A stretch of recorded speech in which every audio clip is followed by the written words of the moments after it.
Salut! Je suis très heureux de vous retrouver dans cette nouvelle vidéo où on va retoucher ensemble un portrait. Je peux pas être plus clair en fait sur le contenu de la vidéo là. Je vous avais déjà partagé 2 vidéos sur comment je retouchais des photos de paysage, une photo de montagne et puis une photo de forêt. Maintenant je vais vous montrer comment je travaille sur du paysage, Ben non pas du tout. Maintenant je vais vous montrer comment je travaille sur du portrait. Vous allez voir que c'est assez différent. On est parti!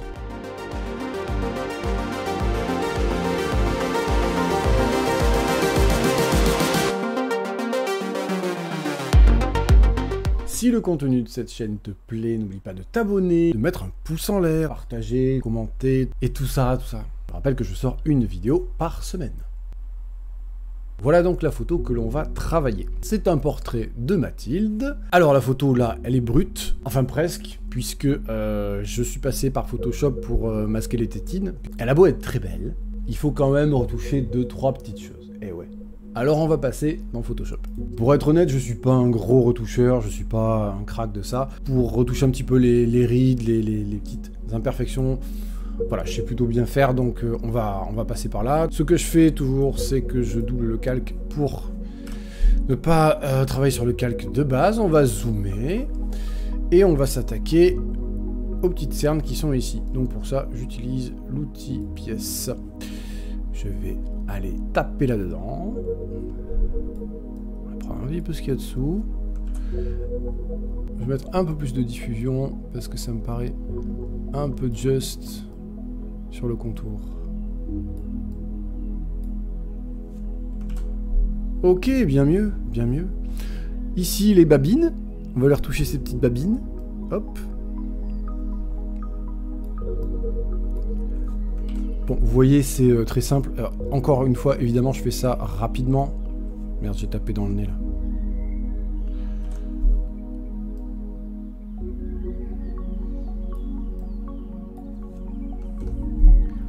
Ok, on va enlever, tant qu'on est dans Photoshop, on pourrait le faire dans Lightroom, mais c'est peut-être mieux de le faire dans Photoshop.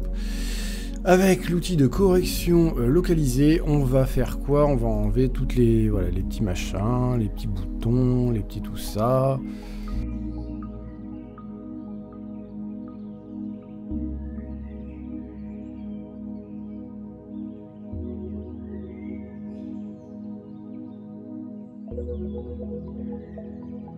Voilà, on peut faire mieux, bien entendu, mais ça me va très bien, c'est propre.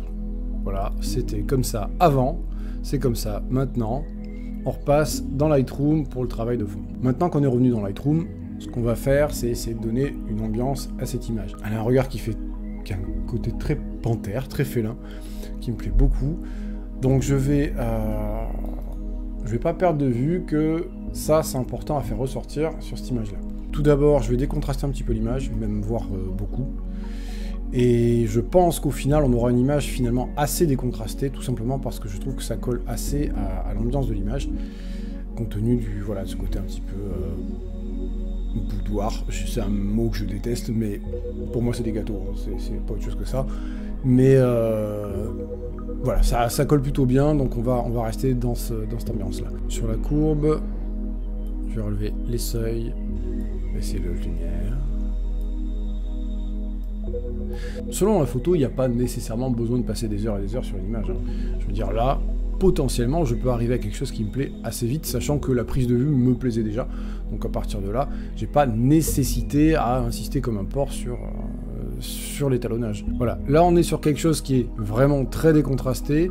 Ce que je vais faire, c'est justement aller chercher ses yeux et les rehausser un petit peu, les faire ressortir.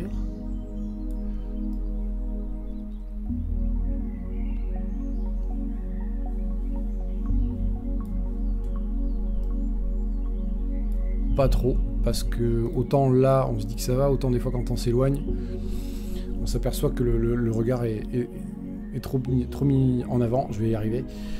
Là ça me paraît assez cool. Concernant la teinte, je sais pas très honnêtement si je vais la toucher parce que, ou à la rigueur si peut-être sur la saturation des jaunes et à la rigueur un peu de orange, mais vraiment pas plus. On est vraiment sur quelque chose qui est super ténu.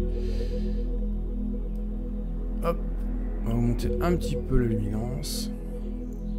Maintenant, ce que je vais faire, des fois ce que je fais, c'est que je reviens sur l'exposition en essayant voilà, de bouger vraiment les curseurs pour voir vraiment ce que ça donne, les pousser quitte à exagérer un petit peu, hein. C'est une bonne manière de voir ce qu'un effet peut donner, c'est d'aller taper haut dans les curseurs ou bas, et ça pourrait être pas si mal d'ailleurs.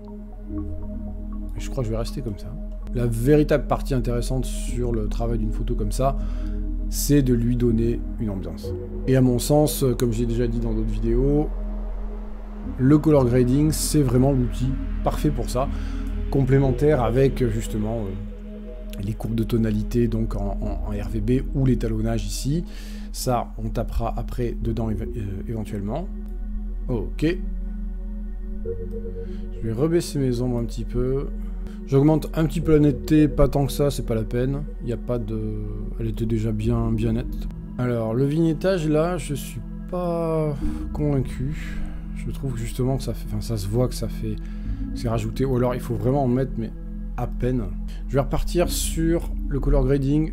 Souvent, enfin, si vous avez déjà vu mes vidéos de retouche, je reviens beaucoup sur des paramètres que j'ai déjà touchés, j'y reviens parfois 1 fois, 2 fois, 10 fois, avant d'arriver à trouver l'équilibre qui me plaît, l'équilibre colorimétrique. C'est pas un travail qui est fascinant à regarder parce que c'est que de la recherche, quoi. C'est que de la recherche, il n'y a pas véritablement un secret technique là-dedans. Ok, on n'est pas loin d'avoir quelque chose qui me plaît pas mal. Je vais recadrer l'image en format 4:5, c'est un format qui me plaît bien. Hop, ce qu'on va faire ici, c'est faire un dégradé radial qu'on va inverser et que je vais travailler comme ça. Avec un contour progressif assez puissant d'ailleurs. Hop. Alors voilà ce qu'on avait au départ, voilà ce qu'on a maintenant. On est sur quelque chose de très ténu. J'ai pas encore terminé, mais finalement je suis pas loin. Je trouve que déjà, moi en tout cas, ça me plaît. On a une ambiance qui me plaît. Là, il y a quelques ajustements colorimétriques à faire et je pense qu'on sera bon. Ok, ce que j'aimerais obtenir encore, c'est forcer un petit peu cet aspect éthéré de l'image. Alors, il y a plusieurs manières de faire ça. Évidemment, la première, c'est de jouer sur la courbe. Il y a aussi le paramètre correction du voile qui marche très bien. Néanmoins, là, je vais juste me concentrer sur le seuil bas de la courbe que je vais relever et qui donne, vous voyez, cet effet très éthéré. Alors j'essaie de justement pas avoir d'aplat ici, de pas boucher parce que je trouve que c'est dommage.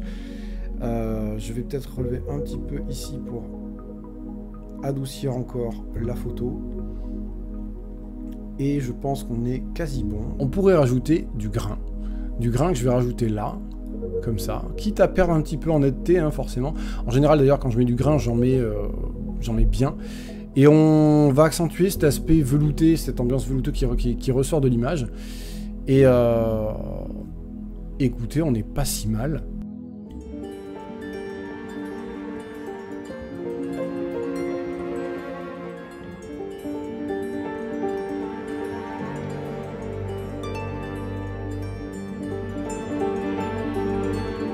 Merci d'avoir regardé cette vidéo. C'était une vidéo qui était très simple dans l'approche. J'ai pas voulu non plus vous présenter un autre paysage qui prend des plombes à travailler. Sur du portrait, on peut avoir de très belles choses très simplement. Et vous avez vu que j'applique finalement la même philosophie, la même logique que sur du paysage. On est sur quelque chose d'assez éthéré qui peut rappeler justement ce rendu peinture. On est sur du portrait. Nécessairement, l'approche est complètement différente dans ce qu'on doit faire ressortir. Quoi qu'il en soit, j'espère que ça vous aura intéressé de savoir comment je procède et peut-être que vous avez vu également des choses qui pourront vous intéresser. Si jamais vous avez des questions, évidemment, vous les posez en commentaire et je me ferai un plaisir d'y répondre. Encore une fois, si ce travail vous plaît, n'hésitez pas à liker la vidéo, vous abonner à la chaîne, etc. Moi, je vous retrouve très bientôt pour une prochaine vidéo. Prenez soin de vous. Salut!